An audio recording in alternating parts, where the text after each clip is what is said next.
अस्सलामु अलैकुम वरहमतुल्लाहि वबरकातुहू। शोरो कोम په نوم د الله چې ډېر بخونکی او مهربانه دی. زیم فیاض الدین او تاسو ګورئ د دین فطرت خپرونه. ګرانو کتونکو کو د پښتون ټولنې مونږه جایزه والو نو په دې کې نفرت دی، دې کې بغض دی، دې کې دښمني ده، دې کې تشدد دی، سکون پکې نشته، امن پکې نشته، بدامني ده. نو په دې ماحول کې زمونږ د پروګرام د دین فطرت خپرونې مقصد دا دی چې د امید یو رڼا په دې ټولنه کې خوره کړو. نو مایوسه کیږو به نه، د یو بل نه به نفرت نه کوو، انشاءالله هڅه به کوو، کوشش به کوو چې دا قام خپل وګڼو او د پرمختګ په لارې روان کړو. زموږ په ټولنه کې بیمارۍ رنځونه خو ډېر زیات دي. دا هم دی د نسل په بنیاد باندې موږ د یو بل نه نفرت وکړو، د کار کسب په بنیاد باندې د یو بل نه په ټولنه کې نفرت کیږي چې دا ښه خبره نه ده. کتاب او سنت په دې باندې زور وړی چې هر انسان له د احترام ورکړي شي. قرآن مجید کې الله سبحانه وتعالی فرمایي ولقد کرمنا بني آدم، چې مونږ هر انسان له احترام ورکړی دی، هر د آدم بچي له مونږ احترام ورکړی دی. باید چې د هغه د کار کسب دی هم احترام وکړي شي او د هغه د ذات دی هم احترام وکړي شي. نو په دې پروګرام کې به مونږ دا خبرې کوو، دا چې کوم پیغورونه زمونږ خلکه ورکوي، د کار پیغور، د کسب پیغور، دا قسمه پیغورونه ورکوي، نو دا ښه خبره نه ده. په دې باندې مونږ تفصیلي خبرې کوو او خفه کیږو به نه، ځکه چې اجمل بابا وایي چې دا خوږې ترخې به یو بل سره وایو، دا خوږې ترخې به یو بل سره وایو، خو کاروان به د منزل په لورې بیایو. ناکامۍ ته چې مو څوک په انتظار دي، په دې دنګو غرو ختل به ورته ښایو. ګرانو کتونکو مونږ په دې پروګرام باندې خبرو کولو دپاره مونږ راوښتي خپل دروند خوږ مشر مېلمه ډاکټر مفتی اسرار مدني صاحب او زمونږ دویم مېلمه چې زما استاد محترم هم دی، زما تر هم دی او زما په دې تربیت کې په دې خبرو اترو کې د دوی هم ډېره زیاته غټه برخه ده. زه د حاجي سالار صاحب هم ډېره مننه کوم چې مونږ له په دې خپل مصروف وخت کې مونږ له وخت راکړه. تاسو دواړه زه مننه کوم. السلام علیکم ورحمت الله وبرکاته. السلام ورحمت الله. مننه. د پروګرام باقاعده آغاز مونږ د مفتی صاحب نه کوو. مفتی صاحب یو قام ټارګټ کول، سپک ګڼل، کتاب و سنت په رڼا کې تاسو څه نظر لرئ؟ بسم الله الرحمن الرحیم وصلی الله علی النبی الکریم. ډېره مننه ستاسو، یقینا ډېر مهم سوال ستاسو مخې له راغی. دا حقیقت دی چې د معاشره او دا سماج په هغې وخت کې مثبت طرف ته تګ کولی شي چې په دې کې د دې معاشرې چې کوم اهم فرد انسان د هغې تعظیم وکړلی شي او هغې ته عزت کما حقه میلاو شي. الله تبارک وتعالی د دې انسانیت او د دې معاشرې د فلاح او بهبود دپاره په قرآن پاک کې سورة الحجرات کې ډېر ښایسته اخلاق او تعلیمات او د ژوند په بهتر انداز سره تیرولو تعلیمات موږ ته راکړي دي. الله تبارک وتعالی فرمایي یا ایها الذین آمنوا لا یسخر قوم من قوم. په دې آیاتونو کې الله تبارک وتعالی بنیادی طور باندې دا درس انسانیت ته ورکړی دی چې تاسو یو بل پسې خندا مه کوئ، یو بل سپک مه ګڼئ، د یو بل تحقیر مه کوئ. مفسرینو په دې آیت باندې د خپلو آرام مطابق رهنمایي کړې ده د امت. ابن کثیر رحمه الله فرمایي چې په دې آیت کې الله تبارک وتعالی فرمایي لا یسخر نه مراد دا دی لا یحقر، تاسو د یو بل سپکاوی مه کوئ، تحقیر مه کوئ. او یا په یو بل انداز باندې هغه فرمایي چې د دې نه مراد استهزاء بالناس، یعنی د انسان پورې خندا کول د هغې د شخصیت د وجې، د هغې د نسب د وجې، د هغې د کار کسب د وجې، د هغې پرسنالټي. مطلب چې یو انسان کې عیب لټول، نو دا شانتې یو حقارت والا او دا شانتې د حقارت نه ډکه رویه ده چې د دې نه شریعت هم منع کړې ده او رسول الله صلی الله علیه وسلم هم په سختۍ سره د دې نه منع کړې ده. د ابو داود شریف یو روایت دی، رسول الله صلی الله علیه وسلم فرمایي چې تاسو د حسب او د نسب په بنیاد باندې د یو بل نه نفرت مه کوئ، د یو بل سپکاوی مه کوئ. که چېرته کې تاسو د دې کار نه منې نه شوئ، نو زه به تاسو دومره حقیر او ذلیل کم لکه په ډیران باندې یو چینجی څومره سپک وي، که تاسو د دې کار نه ځان منې نه کړو. دا شانتې رویې چې دې سره د انسان د ظاهر سره سره د انسان باطن او زړه ته هم نقصان رسیږي، زړه ورسره زخمی کیږي. په یو موقع باندې او د دې آیت چې کوم شان نزول دی، یو صحابي د رسول الله صلی الله علیه وسلم په خوا کې به کېناستلو، د هغې بنیادي وجه دا وه چې هغه لږ په اورېدو کې ورته مشکل و، تیز اواز به یې اورېدلو، سلو اواز به یې نه اورېدلو. د رسول الله صلی الله علیه وسلم سره جوخت ناست و. په یو ورځ یو نشست ته هغه لیټ راغی، په تاخیر سره راغی. نو چې کله هغه نشست ته رادننوتلو نو صحابه کرامو ته یې وویل تفسحو تفسحو، ځای پرېږدئ، جوخت جوخت شئ، جوخت جوخت شئ. صحابه کرامو ته وایي چې تاسو لږ جوخت جوخت شئ. په دې کې یو صحابي ورته آواز وکړو چې اجلس حیث ما کنت، چې کوم ځای کې یم دلته کې کښېنه، هلته کې کښېنه. هغه صحابي باندې دا خبره بده ولګېدله او په انداز کې ورته څه وویل یا فلان ابن فلانه، ای فلانکیه د فلانکۍ ښځې زویه. هغه الفاظ یې تنزیه و. رسول الله صلی الله علیه وسلم دا خبره مایند کړله چې تاسو په حسب نسب باندې او په پلار نیکه باندې یو بل ته پیغورونه مه ورکوئ. د دې واقعې د وجې نه د سورة الحجرات آیاتونه الله نازل کړل. د دې پس منظر دا و، دا رهنمایي وه.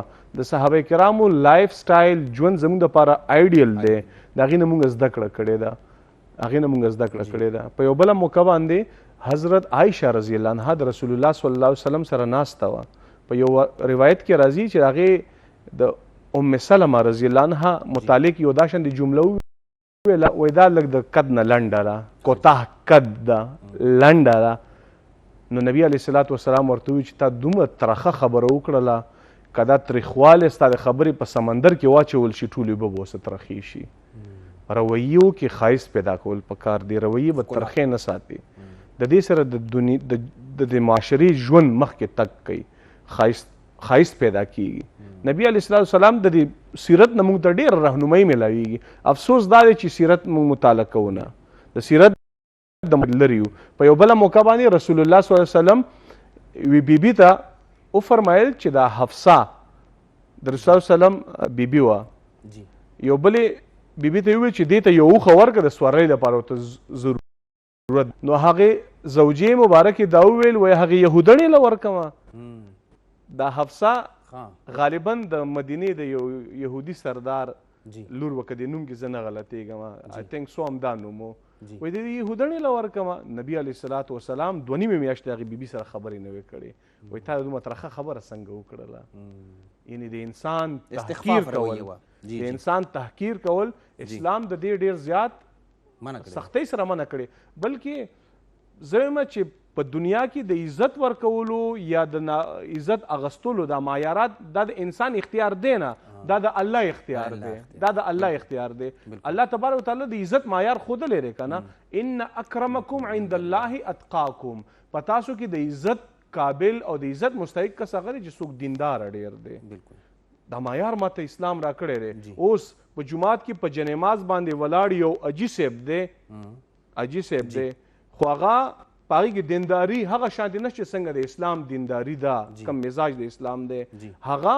او په روډ باندې یو موچي، یو پالش کوونکی کس که چېرته کې هغه د دین په مزاج باندې پوهي او دینداري په هغې کې ډېره وي، نو د اسلام په نسبت باندې په دې جومات کې ودرېدونکي منځګزار نه هغه موچي ډېر معتبر دی، قابل عزت دی که دینداري پکې وي.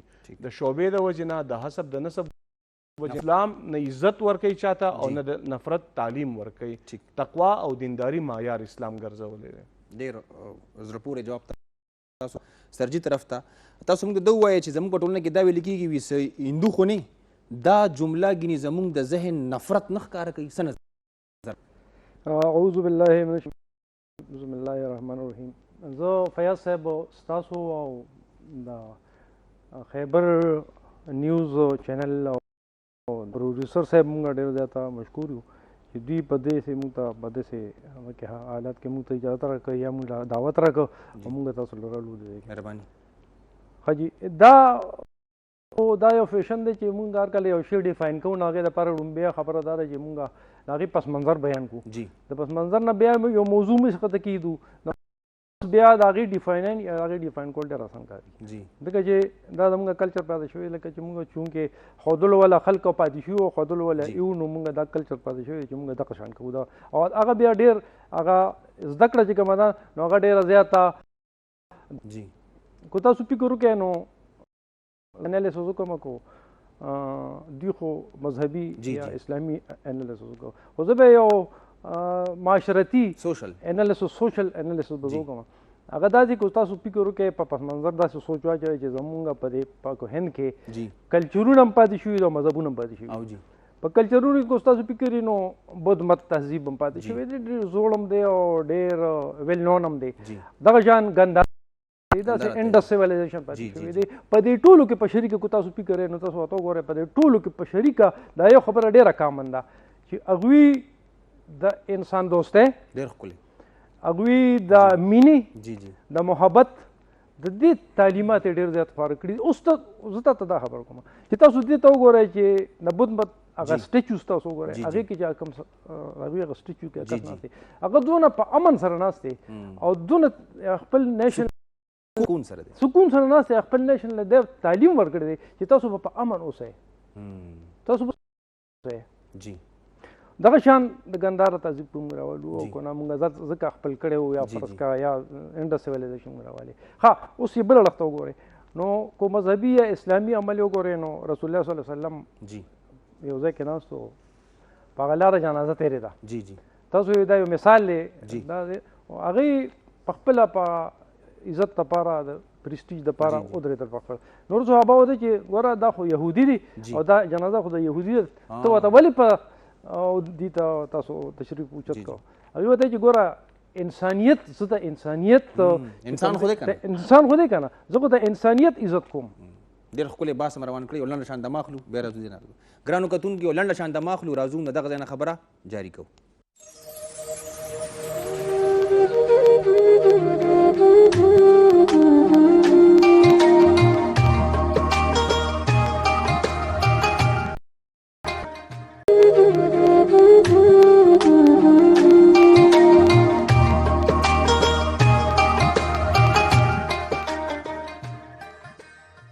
دین فطرت خپرونه کې بیا تاسو ته مونږ هر تاسو خپله خبره جاري ساتئ. ښه جي، د دې خو مونږ ریلیشن د مذهب سره ورکړو. که تاسو فکر یې نو سورت حجرات دې لتعارفو تاسو لتعارفو بالکل هغه چې تاسو به پېژنګ په څه کوئ، تاسو به پېژنګلو کوئ د انسان په قبیلو کې تقسیم شوي، په قبیلو باندې تقسیم شوي، په تقوا باندې به تاسو پېژنګلو کوئ. ته داسې مه وایه چې فرض کړه سړی هندو دی نو دکې به مینه نی، دکې به اخلاص نی، دکې به جذبه نی، دې به د جذبې نه عاري وي، دکې به انسانیت قدر نی. په دې یو دا خبره به قام ټارګټ کول نه دي پکار. په دې کیس کې به بیا موږ ته په موږ باندې ذاتي دا ریسپانسبیلیټي راځي چې وایي د دې نه خو زمونږ انسان سره تعصب، چې اسلام نه تعصب دین دی، تعصب دین دی، د دې نه خو تعصب ښکاري. داسې ښکاري چې موږ مسلمانان چې کوم یو بطور عموم مونږ مسلمانان ټول په منځ کې یو خپلو کې یو تعصب دی. بیا په ټولو په دې کې چې عمومي طور مونږ ګورو نو بیا به مونږ دا ووایو چې یاره د پښتنو په منځ کې تعصب دی. بل هغې نه دا وایي چې دې سره زمونږ د پښتو ایمیج، د پښتو کلچر، د پښتو د کلچر ایمیج، د پښتنو ایمیج دا سره ډېر سخت ډسټرای کېږي دې خبرې سره چې فرض کړه یا هندو انسان نه، انسان خو دی که نه، انسان خو دی که نه، د هغه یو خپل فیلینګ شته که نه، د هغه یو خپل ډیوشن شته که نه، نو دغې ته به مونږ لکه د هغې شي قدر کوو. ها بیا دا خبره ده چې هندو چې کوم دی نو هندو په خپله دننه یو سیلیسشیل زړه دننه لري، د هغه په خپله یو جذبات شته. دا مونږ بالکل ویلي شو چې د هغه به همدقه او اسلام دعوت ته هم نقصان رسوي، انسانیت ته نقصان دی. بله دا خبره چې زمونږ خپل ذاتي شهرت ته نقصان رسي، زمونږ پښتو ته نقصان رسي، او موږ سره یو ځای پاتې شوي، موږ یو ځای پاتې شوي دي. د عین علاوه رسول الله صلی الله علیه وسلم هر وخت د انسان د درناوي خبرې کړي دي، د پښتون د درناوي خبرې کړي دي، او د نسل فرق یې نه دی ساتلی چې دا لکه مسلمان نه دی، دا بل مذهب دی، نو مونږ په دې باندې احترام به ولرو. احترام به ولرو. ډېره مننه، ډېر مهرباني. مفتي صاحب دویمه پوښتنه دا چې زموږ په ټولنه کې دا ویل کېږي دا خو شاخیلان دي پرېږده، څه نظر لرئ؟ دا رویه غلطه نه ده؟ بالکل دا رویه د اسلام خلاف په مزاج باندې مبني رویه ده. رسول مهربان صلی الله علیه وسلم د هر فن سره او د هنر سره تړون لرونکي کس ته عزت ورکړی دی. د طبرانی شریف روایت دی، رسول الله صلی الله علیه وسلم فرمایي چې الله تبارک و تعالی د هنر مند کس سره مینه کوي چې کم کس کسب زده کوي یا هنرمند وي د هغې سره مینه کوي که چېرته کې مونږ سوچ وکړو دا که هرې شعبې سره یو انسان وابسته وي که هغه نئی وي که هغه ګیلکار وي که هغه موچي وي په دې پیشه پسې خندا کول اصل کې به د انسان پورې خندا کول دي او په دې کې محققین علما فرمایي چې په انسان پورې خندا کول د انسان تخلیق کوونکي ذات پورې خندا کول دي خبره ډېره لرې لاړه شي دا هغه اصل طرف ته ځي دا پیشه بذات خود د دنیا لپاره یو معزز چیز دی که هغه هره یوه پیشه وي انبیاء کرام علیهم الصلاة والسلام د ډیرو ښایسته ښایسته او د دې دور هغې پیشو سره منسلک وو چې کومو پیشو ته موږ په دې ټایم کې سپک ګورو آدم علیه الصلاة والسلام کاشتکار وو فارمنګ سره د هغې تعلق وو زمیندار وو زمیندار ته موږ په کوم حیثیت باندې ګورو نوح علیه الصلاة والسلام ترکاڼو د دې نه علاوه چې کوم نور حضرت ادریس علیه الصلاة والسلام په باره کې راځي چې هغه درزي وو یا موسی علیه الصلاة والسلام شیفرد چرواها و مطلب ګړي بیزې به یې سره ولې او زمونږ نبی مهربان صلی الله علیه وسلم په خپله هم فرمایي چې ما ګړي بیزې سره ولیدي کنتو ارعى الغنم على قرارید من اهل مکه ما د مکې د خلکو ګړي بیزې سره ولیدي قرارید متعلق محدثین رائے لري څوک وایي چې د هغې ټایم دا کرنسي وه څوک وایي چې قرارید د یو سپیسیفیک لوکیشن نوم و نبي علیه الصلاة والسلام د دې پیشې سره منسلک پاتې شوی دی پیشه خراب ښه څیز په دې ډسکشن سره په کار نه دی دا یو دا شانتې څیز دی چې د دې سره انسان ځان دپاره حلال رزق ګټي د دې نه علاوه که مونږ سوچ وکړو زموږ په معاشره کې دا شاخیل یا د سن د نیانو کار کې دا جملې مونږ د ډیګریډینګ دی استخفاف دی او د نئی د پیشه خو سپکه پیشه نه ده خدمت حضرت میمون یو مشهور تابعی دی حضرت میمون او هغه بای پروفیشن نیو د رسول الله صلی الله علیه وسلم حجام چې کم نیو د ابو طیبه نوم د هغې دا د رسول الله وسلم د دور پیشې دي بلکې د انسانیت د آغاز پیشې دي په کم یا موږ صحابه کرامو باندې لکو حضرت ابو سفیان د هغې ټایم چې کوم ټرانسپورټیشن و د هغې سره منسلک کس و یا ډیلی ویجر کې چې کوم دیاړي مار موږ ته ډېر په سپک نظر ګورو چې په کوڅو کې یا په چوکونو کې وګورو حضرت ابو هريره رضی الله عنه دیاړیدار و دیاړي به یې کوله حضرت سلمان فارسی دیاړیدار و دیاړي به یې کوله دا حضرت بلال حبشي چې د چا نومونه چې موږ اخرو ډېر زیات په احترام سره غټ نومونه بالکل ډیر زیات په احترام سره اخلو د پیشې د وجې نه به د چا سپکاوی نه کې بلکې زمونږ په دې معاشره کې بدقسمتي دا ده چې کم کس په حقیقي مشقت سره او په محنت سره ځان دپاره حلال رزق ګټي هغه ډیګریډ کو او چې کم کس د معاشرې لپاره رسک دی درد سر دی سمګلر ته عزت ډیر ملاویږي سمګلر ته چې زه نوم علم پیله به ورته الحاج لیکمه دلته کې آیس فروش ته چې زه نوم اخلم نو پیله به ورته ما د حاجي ټایټل لیکلی وي دلته کې زمونږ په مذهبي طبقه کې هم دا یو بدقسمتي ده چې زه د موچي دومره احترام نه کوم د دیاړیدار مزدور زه د جومات نه م شړم چې لکه څه ځان دې ګنده کړی جومات ته مه راځه کټ کوم اکثر په چې کوم پالش والا وي دام ډېره بده رویه اکثر خپه د موږ دغه په هغه باکس باندې هغه ډبي باندې راپاسه کیدو دا تحقیرآمیز رویې دي که هغه ماته انسان نه ښکاري حالانکې په دې بوټ ایستل پکار دي سپلی ایستل پکار دي بالکل ځکه چې انسان دی انسان ته به تکریم ورکې عزت به ورکې او هغه ستا خدمت کوي ته به نورم عزت ورکې ستا خدمت کوي نبی علیه الصلاة والسلام د موچي د پروفیشن سره په یو روایت کې راځي چې په کور کې به ځان له پخپله ګڼ کولو نو د دې پروفیشن سره د رسول الله نسبت دی ګوره سپک به ورته نه پیشې ته په یو حیثیت باندې سپک کتل نه دي پکار د دې سره انسان بلکې چې د یو پیشې په ذریعې باندې انسان ځان ته رزق حلال ګټي دا طلب کول ګټل دا شانت عبادت دی لکه څنګه مونځ عبادت دی رزق حلال ګټل دا شانت عبادت دی لکه څنګه روژه نیول عبادت دی خو افسوس دا دی چې موږ دې ته د عبادت په سوچ باندې ګورو نه د دې وجې نه چې کومې پیشې زموږ په معاشره کې مروجې دي د دې تحسین پکار دی د دې حوصله افزایي پکار ده په تېرو ورځو کې ما یو مفتي صاحب واورېدلو زړه مې ډېر زیات خفه شو بیا ما په دې باندې ډسکشن هم وکړو فتوی دومره سطحي فتوا ورکړله او په منبر باندې فتوا ورکوي، په منبر باندې مسله بیانوي، وایي لکه اختر را روان دي قرباني به کوي، ګوره د نهي سره حصه ونه نیسي، قرباني به هم خرابه ټول شي. کلاس یو ګروپ یې د نهي سره حصه څه مطلب نهي سره؟ ولې نهي آیس خرڅوي، مسلمان نه دی، نهي سمګلر دی، حرامه ګټي، په حلاله باندې تا د مزدوري کوي او ستا نه محنت، نهي چې څومره محنت کوي د هغې نه محنت کش خو استاز هم نه دی. بالکل بالکل 24 घंटे की कम से कम 18-19 घंटे दागी ड्यूटी हुई पर कम हैसियत ताकि तस्पक गोरे कसाब तस्पक कतल की कसाब हालांकि सहाबा कराम की कसाबे प्रोफेशन हो खुद पेशे द वजह ना चाहता स्पकावे कवल दा ने इस्लामी सोच थे बल्कि इस्लामी ने दा इंसानी सोच हम न दा इंसानी रवैये ने ډېر زړه پورې خبرې تاسو کړې. راځو به سرجي طرف ته. ګلالي تاسو موږ ته دا ووایه چې مونږ اکثر په ټولنه کې ویلي کېږي چې جرم څوک وکړي وي د مجرم تعلق افغاني و، نو تاسو نه ګڼئ چې پوره قام مونږ ټارګېټ کړو، داسې نه دی ویل پکار. جرم خو جرم دی که هر څوک وکړي، قام یې یادول نه دي پکار. څه نظر لرئ؟ او جی قصه داسې ده چې داسې بالکل هم نه ده پکار چې جرم د یو قوم نه وشي، داسې هم نه ده پکار چې جرم د یو نسل نه وشي. جی نیلسن منډیلا تاسو یاد دی د افریقې د انساني کلچر یا د انساني عزت یو علمبردار سړی و، هغه چې 20 کاله په جیل کې تیر کړو نو ولې هغه جرم کړی اوسه یا کو تاسو فکرې نو موږ دا باچا خان د 20 صدې مشر بالکل نو هغه چې په جیل کې وخت تیر کړ هغه جرمونه کړی اوسه د انسانیت احترام. جی دغه شان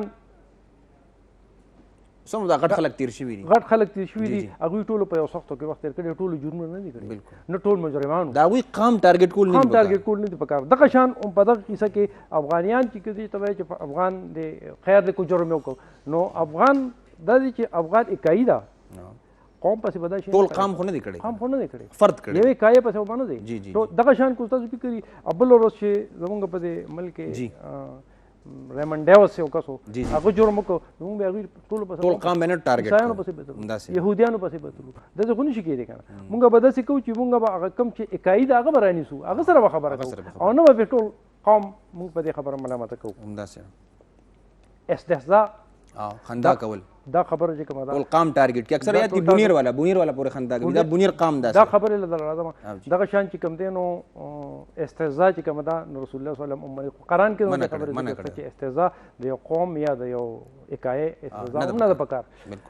موږ اکثر دا یو کلچر دلته ډیولپ شوی دی چې یاره دا بونیری دی، یاره زه باجوړی خو نه یم نو زه ماجر یم، نفرت تاسو پته لګي چې دغه چې کوم دی دا بونیری په هغې کې څونه قابل خلک شته، په هغې کې څونه لیکوال خلک شته، په هغې کې څونه لیټریټ خلک شته. ستاسو خبره کټ کومه بېدبي معاف یو لنډه شان دمه اخلو بیا تاسو طرف ته راځو، کتونکو یو لنډه شان دمه اخلو بیا راځو د حاجي سالار صاحب دغه خبرې بیا ورو.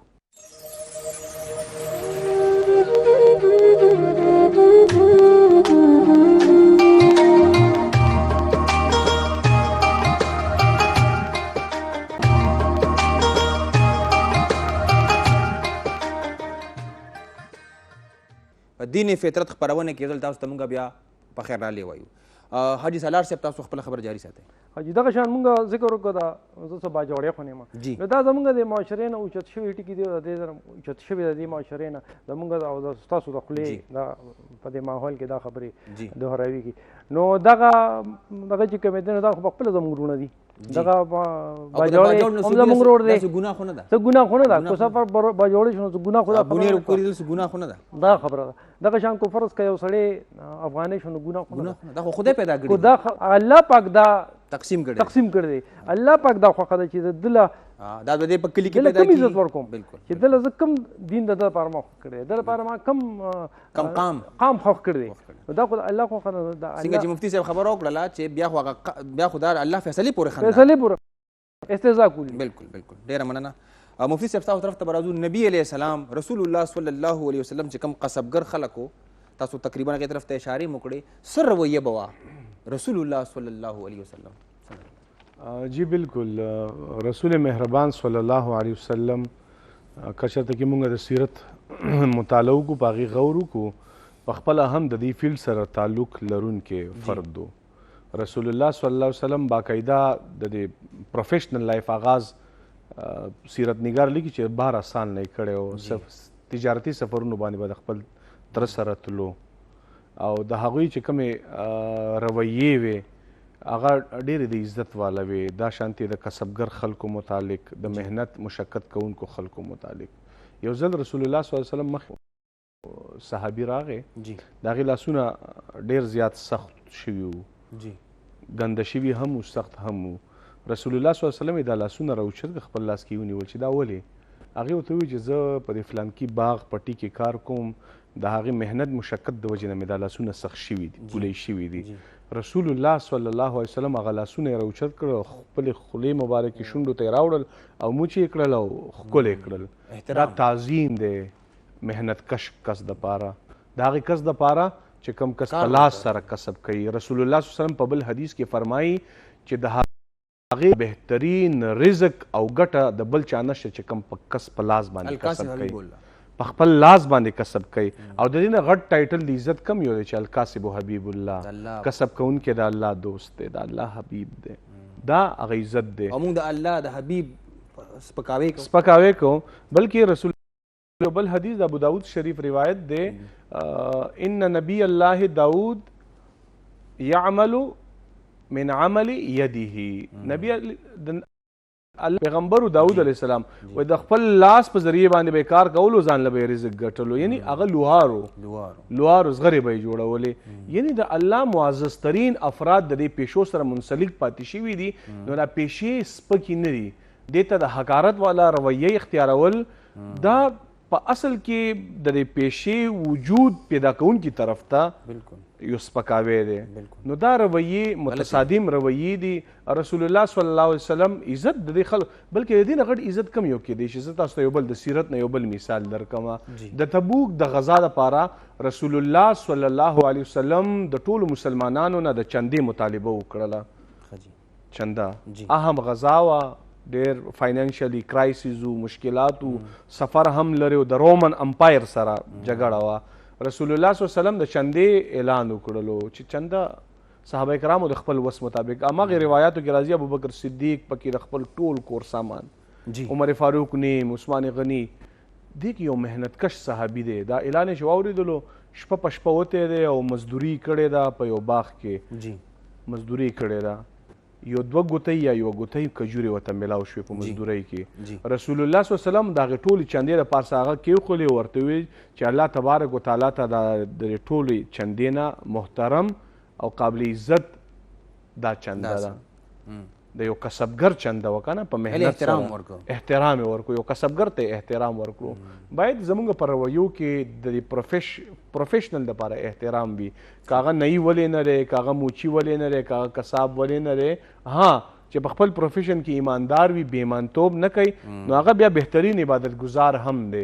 هغه بیا بهترین عبادت گزار دی. د عبادت تصور مونږ عجیبه دا جوړ کړی دی چې په جای نماز ودرېږي یا په جومات کې موجود ته صرف عبادت کې نه. عبادت دا هم دی چې ته موچي سپلای ګنډې، سپلای پالش کې، ته په ایماندارۍ سره د چا د کمی سوچ در کې نشته دی، حلال رزق ځان لګټې. ته کساب دکانداری کې ځان ګنده ساتې، خو ته حلال رزق ګټې، د چا کمی نقصان نه کې. دا عبادت دی، دا عبادت دی. ته دیاړي مارې، خښتې اوچتې، عبادت دی. مونږ دا ډېر سپک د دیاړیدار او دا دومره معززه پیشه ده چې عیسی علیه السلام مورخین لیکي چې دیاړي ګیلکارو دیوالونه به یې جوړول، کاریګرو، او مونږ دیاړیدار ته او ګیرکار ته په څومره سپک انداز باندې ګورو. نو دا پیشې او شعبې او دا څومره د پاره هغه مفیدې شعبې الله تبارک وتعالی وجود ورکړی دی، دا سپکې نه دي. دا زموږ رویې. زه وایم چې مونږ سپکو کو دي ته مونږ سپک ګورو، څه نظر لرې؟ زه وایم چې مونږ سپکو کو، فرض که زه دا لري یم، زه سپک یم، زه سپک کار کوم. ګوره چې د یو پروفیشن طرف ته یو پیشې ته زه سپک ګورم، هغه زه خپله پرسنالټي ښکاره کوم چې زه څنګه کس یم، زه خپل تربیت ښیم، زه خپل ځان ډیفاین کوم چې زه څنګه کس یم. اگر چې کس ته پیشې ته سپک کتل د اسلامي مزاج نه دی. کتونکو تاسو وکتل، زه به په دې باندې دا خبره کوم، تاسو غور وکړئ زموږ په ټولنه کې. زه وایم چې د منډۍ والا څوک ټماټر خرڅي دی، دا کار بند کړي، نو موږ به څه کوو؟ تاسو لږ سپوز کې دا خبره چې فرض که یو ټیلر درزي، دا وګوره یو پیغمبرانه پیشه راکړو، فرض که درزي ټولو د دنیا ټولو درزیانو احتجاج وکړو چې مونږ کپړې نه جوړو، نو مونږ به څه کوو؟ تاسو لږ غور وکړئ ته فرض که دا چې موږ ته چوډیان وي او دوی چې را په ویڼۍ کې لګیا دي او دا کار کوي الطهور شطر الایمان زمونږ پیغمبر الله علیه وسلم ویلي چې صفایي کول دا نیمه د ایمان برخه ده او که فرض که زه دوی خنداګانې کوم او هغوی احتجاج وکړو چې موږ دا کار نه کوو دا صفایي به موږ له څوک کوي هر پیشې له احترام پکار دی هر کس له احترام پکار دی دغه رنګ که فرض که ګلکار طبقه راپاڅېده چې موږ نن نه پس کار نه کوو نو موږ به په کوم ځای کې دا چت لاندې زه ناست یم دا خو چا به ته ګلکار به جوړ کړي وي د هر کس له احترام پکار دی سپکاوی نه دی پکار راځو به بل میلمه له زمونږ ګلالي دا خبر اکثر کېږي وي دا جولاګان دي زمونږ دماغ کې لاشعوري طور سره ګینې نفرت نه دی پروت دې حوالې سره نفرت پروت دی په یو دې سنسس کې پروت دی بل دا خبره ده چې که ستاسو فکر وي نو مونږه لاشعوري طور او شعوري طور په دې خبره ډېر زیات دا خبره مونږه ډېره زیاته هایلایټ کړې ده چې منفي سوچ او منفي رویې جی منفي رویه ده منفي رویه ده چې منفي رویې مونږ ډېر زیاتې مخکې کړې جی منفي رویو له مونږ ډېره زیاته دغه وله ورکړه ترویج ورته ملو شو ترویج هم ورکړه طاقت هم وله ورکړه او مثبت رویې مونږ شاته ایښلي دي د دې وجې نه زمونږ په شعور کې دا خبره ده چې دا سړی فار ایگزامپل دا سړی جولا دی نو دا جولا یو عملی شخصیت دی کار کوي خدمت کوي دا رسول الله ټیکسټایل انډستری ته لګو انډستری چلی دا رسول الله صلی الله علیه وسلم خو هم کارونه کړی هغه به ګډې چلوي هغه بيزي چلوي هغه به شپون کې به بیا هغه ته مونږ بالکل کړی دی هغه کار کړی دغه شان کو ډاکټر فرض کوم راوالو هغه یو سړی سرجری کوي یا یو سړی اپریشن کوي ول هغه قصاب شو داسې هم نه ده پکار چې دا هر شي دوه ډایمنشن دي مثبت هم دي او منفي هم دي نو کو فرض کوم د یو پروفیشن په خپل ذات کې پروفیشنل په خپل ځای دی کو فرض کومه د پیشې منفي طرف راوالو نو موږ ته جوړه وو جی کومه مثبت طرف راوالو موږ هغه ته یو ټیکسټایل منیجر یا ټیکسټایل مل یا ډیولپر وته وو بالکل زمونږ په دې معاشره کې کو تاسو فکری د دې عملی کارونو دغه چې کوم دي پرسنل چې کوم دي د دې ډېر زیات اهمیت دی کو تاسو د خبرې د فکری ستاده ټول ډانچه چې کوم دا په عمل روانه ده دا لیکل دا یونټس ته خوا کې نو دا یونټ تر زمونږ ټول ډانچه چې کومه ده نو دا په سره دا په کې چې کوم یونټس ته خوا کول بیا باندې کیږي دغه شان کوستاسو فکر نو دا وکیل چې کوم دی جی وکالت کوي او جی نو ولې ته مونږه سپک وته هلکه ګوري باز چې نه دی دلال دی دغه شان استاد ته نو دا ټول خبرې دا شاخیلان دي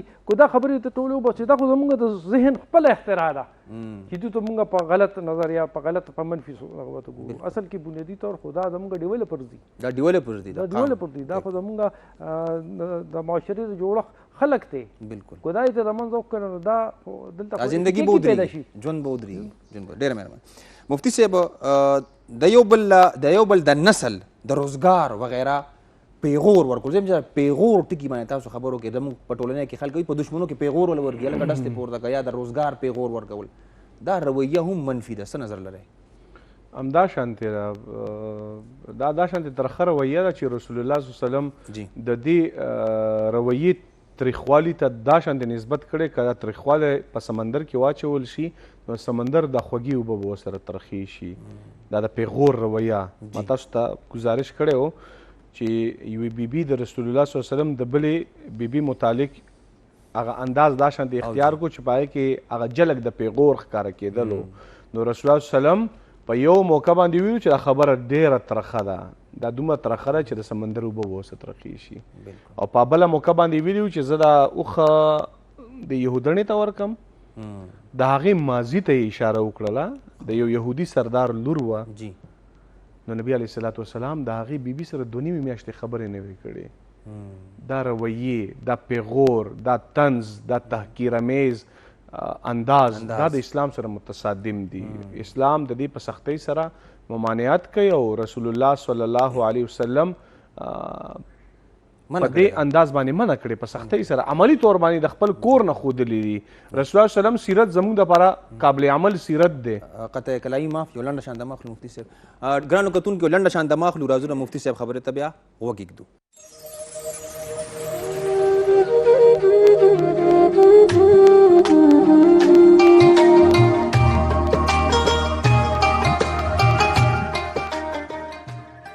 په دین فطرت خپرونه کې ځل بیا راته مونږ په خیر راغلی وایو. مفتي صاحب تاسو خپله خبره جاري ساتئ. بالکل ما دا گزارش کولو چې دا پیغور د چا د نسل په بنیاد باندې هغې ته ورکول یا د چا د ذات په بنیاد باندې د رنګ په بنیاد باندې دا اسلام سره متصادم سوچ او مزاج دی. د اخري خطبې حجت الوداع په موقع باندې رسول الله وسلم دا کلیر کټ ویلی و چې په تاسو کې قابل عزت کا څوک دی چې کم تقوادار وي. عربي ته په اجمي باندې فوقیت نشته دی، جی سپین ته په سور باندې نشته دی، تور ته په سپین باندې.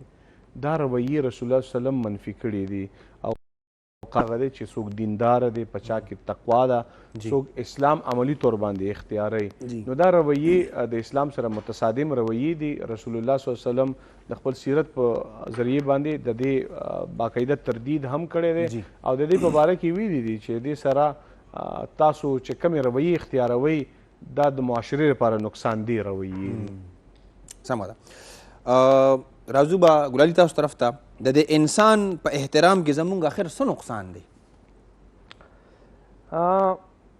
دا خو هم ډېره صحیح خبره ده او ډېر صحیح سوال دی په دې ساینارو کې چې که ستاسو فکر نو حضرت آدم حضرت آدم چې کوم نو هغه چې هر کله الله تعالی د هغه وجود جوړ کو تسلیم کړه نو که ستاسو فکر نو هغه فرشتو ته حکم ورکړه چې ته سجده وکړه. بیا د هغې نتیجه تاسو ته معلومه ده او بیا چې شیطان ته حکم ورکړ نو د هغې نتیجه هم تاسو ته معلومه ده. نو چې کوم کس د الله حکم ومنو انسان ته سجده وکړه نو د هغه نتیجه څه شوه او د کوم چې خبره ونه منله نو د هغه نتیجه څه شوه. د دې نه دا ډېره اپیرنټ او واضحه خبره ده چې د انسانیت یا د انسان عزت یا د انسان په خپل ځان منل دا ډېره د اهمیت وړ خبره ده په دې معاشره کې زموږ په دې معاشره کې او زموږ په دې دنیا کې د انسان احترام پکار دی دا په خامخا مني. ځکه چې انسانیت یا انسان نه منل د شیطان عمل او منل اعتراف یې کول احترام یې کول د فرشتو عمل شو. منل د فرشتو عمل شو، نه منل د شیطان عمل شو. اوس زمونږ په دې معاشره کې که ستاسو فکر نو مونږ داسې نشو کولی چې مونږ د فرشتو عمل ونه منو دا هغه ومنو. که ستاسو فکر نو دغه چې کوم دی دا هر انسان له احترام پکار دی، هر انسان له احترام پکار دی. بل زمونږ مشرانو هم د انساني احترام موږ ته ځای په ځای درس راکړی دی. زمونږ چې دی نو مشر باچا خان رابعه هغه هم ټول عمر هغه سره په ګروپ کې هر قسمه خلک عدم تشدد او د احترام دا خبرې بار بار ورسوي دي. موږ له هم دا خبره پکار دی چې مونږ د احترام په باره کې دا خپلو ماشومانو ته خپل اولاد ته نفرت وته نه خو مینه ورته دا انسان اهمیت وته معلوم. ګرانو کتونکو د دې پروګرام مقصد هم دا دی یو واقع طرف ته به اشاره وکړم. سیدنا آدم علیه السلام چې کله تخلیق کړی شو پیدا شو نو هغه دومره کمالي شخصیت او دومره غیر معمولی شخصیت چې الله سبحانه وتعالی ملائکو ته خطاب وکړو چې ته ټیټ شې دته سجده وکړې. نو هغه سجدې مطلب دا چې آدم اعتراف وکړي، اعتراف آدم وجود تسلیم کې. هغوی سجده وکړله، هغه آدم وجود تسلیم کړلو. بل طرف ته ابلیس د وی انا خیر منه، زه د نه غوره یم، هغه سجده ونه کړله. چې کله سجده هغه ونه کړله نو دی به جهنم ته ځي او ملایکو له الله پاک ښه مقام ورکړه. موږ ته دا ویل کېږي چې دا واقع دې ځای پورې ختمه شوه، څنګه چې سرجي دې طرف ته اشاره وکړله، خو دا واقع ختم نه ده. هم په دې پس منظر کې ما طرف ته به آدم راځي، زما خور ده زما طرف ته راله، دا آدم دی، د آدم بچی دی. د دې وجود تسلیمول دا سجده آدم دی، د دې حق تسلیمول دا سجده آدم دی. دارنګه یو ټماټر څوک خرڅوي دا آدم دی، د آدم بچی دی لګیا یې ټماټر خرڅوي، د آدم بچی دی لګیا دی نه دی، د آدم بچی دی هغه دی هغه کپړې چې کوم دی نو ګنډي درځي دی. د دوی احترام کول دا سجده آدم دی، د آدم بچو احترام کول دا سجده آدم دی. او که فرض کا زه د دوی وجود نه منم، زه د دوی د حق اعتراف نه کوم، دا سجده آدم نشو، زه بیا د ابلیس په لاره روان یم. د موږ دپاره اوس دوه لارې دي، یو لاره هغه ده د فرښتو لاره ده چې زه په هغې باندې روان شم نو زه به چې کوم دی خلک وایي دا سمه فرښته ده، ځکه چې د فری ویل نشته، دې ته هغه څه کوي چې کوم ورته الله سبحانه وتعالی ویلي. او بل طرف ته که فرض که زه نه منم، زه د آدم وجود نه منم، زه مثال په طور باندې د مور حق زه نه ورکوم، زه مور نه منم، هغه د آدم بچی دی، زه حق نه منم، دا حق ته زه تسلیمیږم نه، دغه چې کوم دی نو ډېره غټه ګناه ده، زه د ابلیس په لار روان یم. زما یو استاد دی هغه دا وایي چې هر هغه سړی هغه ساجد د الله نشي کېدی څو پورې هغه د مخلوق حق ته ټیټ شوي ني، نو باید چې مونږ درزلي ومنو، هغه د تسلیم کړو. مونږ چې کوم دی نو قصاب لره احترام ولرو، جولا لره احترام ولرو، شاخیل لره احترام ولرو، ټول انسانان دي او دا چا پیدا کړي دي؟ دا چې کوم دی نو الله سبحانه وتعالی پیدا کړي. راځو به د مفتي صاحب طرف ته. مفتي صاحب تاسو ما ته ووایئ چې دا پیغور په ټولنۍ کې اکثر خواښې خپل انګور ته د هغې د پاس یا د هغې د مور پلار د کسب پیغور ورکوي او په کورنۍ هغه ټولنه هغه کور هغه خاندان تباه و برباد شي. ستا پلار خو داسې داسې او ستا مور خو دا فلان کې کار کړو. څه نظر لرې په پښتون ټولنۍ کې دا عمل جاري دی؟ بالکل د سورة الحجرات چې کوم تعلیمات دي ما تاسو ته ګزارش وکړو د هغې چې کوم شان نزول و څه مفسرینو هغه سپیسیفیک واقعه بیان کړې ده چې یو صحابي تیز اواز به یې اورېدلو سلو به یې نه اورېدلو. څه مفسرینو دا د دې شان نزول بیان کړی دی چې صحابه کرامو کومه ماضي وه په ماضي کې خو د هغوی کردار ګډوډ پاتې شوی و، ګډوډ پاتې شوی و، د اسلام سره د هغوی کردار پاکیزه شو. نو مشرکین مکه به د هغوی د ماضي کردار باندې هغوی ته پیغور ورکولو چې ته فلانکې نه وې، ته اوس موږ ته نیغې ښې خبرې کې، ته فلانکې وې، ته فلانکې وې، تا خو به دا کار کولو.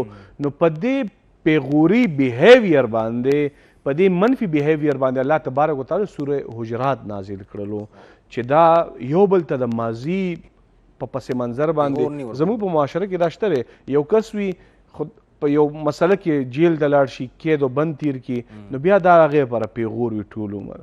یو کس وي په یو مقدمه کې گیر شي، ازمایش کې راشي، هغه ټول عمر د هغې لپاره پیغور وي. نو دا رویې یا زمونږ په باهمي په دې کورنو معاملاتو کې د خواښې او د انګور په منځ کې چې کومه تلخي پیدا شي هغه د ډېرې معمولي خبرې په بنیاد باندې راشي، خو هغه د پیغور د جراثیم د وجې نه د هغې تلخۍ نه دومره غټه بیماري جوړه شي چې هغه بیا سرایت کوي، د رشته د خوږوالی د تریخ کی په دې کې خوږلت پاتې نشي. نو دا منفي رویې، دا د پیغور رویې، دا د اسلام متصادم رویې دي او اسلام د دې نه منع کړی ده. په زړه کې به د چا لپاره تحقیر رویه نه لري، په زړه کې به د چا لپاره سپکاوی نه لري، په زړه کې به د چا لپاره کینه نه لري. چې په زړه کې د چا لپاره کینه نه لري، په زړه کې د چا لپاره احترام لري، نو دا ستا اصل عبادت دی. یو صحابي دی رسول الله صلی الله علیه وسلم په مجلس کې ناست، د هغې صحابي د راتګ نه مخکې وویل چې یو جنتي صحابي را روان دی، جنتي دی. چې را دننوتو یو صحابي دی، زما ذهن نه نوم ووتلو، را دننوتلو او داسې تازه کړی و او کېناستلو، خلکو ته متوجه شول چې د دې په باره کې دا پیشنګویي رسول الله کړې ده. په بله ورځ باندې بیا رسول الله صلی الله علیه وسلم وویل چې اوس به ستاسو د مجلس ته د نشست ته یو کس راشي هغه جنتي دی. په بله ورځ همدا صحابي بیا راغی، خلکو ته بیا متوجه شول. په درېیمه ورځ باندې رسول الله صلی الله علیه وسلم بیا وویل چې یو کس دی اوس به راشي دا جنتي دی. نو د یو صحابي تشویش پیدا شو، تجسس پیدا شو چې دا کم دومره بهترین عمل کوي چې پیغمبر د دې جنتي کېدو زیری بار بار ورکوي. په دې پسې شو، فالو یې کړلو، په کور پورې پسې ورغې او د صحابي یو هیله وکړله چې یاره زما په کور کې سب تلخي راغلي معاملات مې د والد سره خراب شوي، زه به ستا سره لږه سټی وکړم، پاتې به شمه.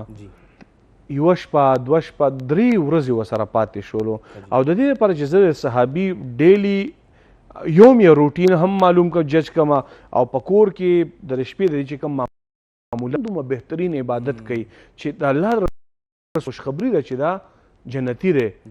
نو د 3 ورځ باندې دا شانتې په نزړه باندې دې رخصت اخیستلو، صحابي دې تپوس وکړو زه دی ورته چې یاره زما مقصد یو بل و، زما په کور کې چا څه تلخي نه وراغلې، ستا په باره کې پیغمبر صلی الله علیه وسلم دا ویلي چې دا جنتي دی.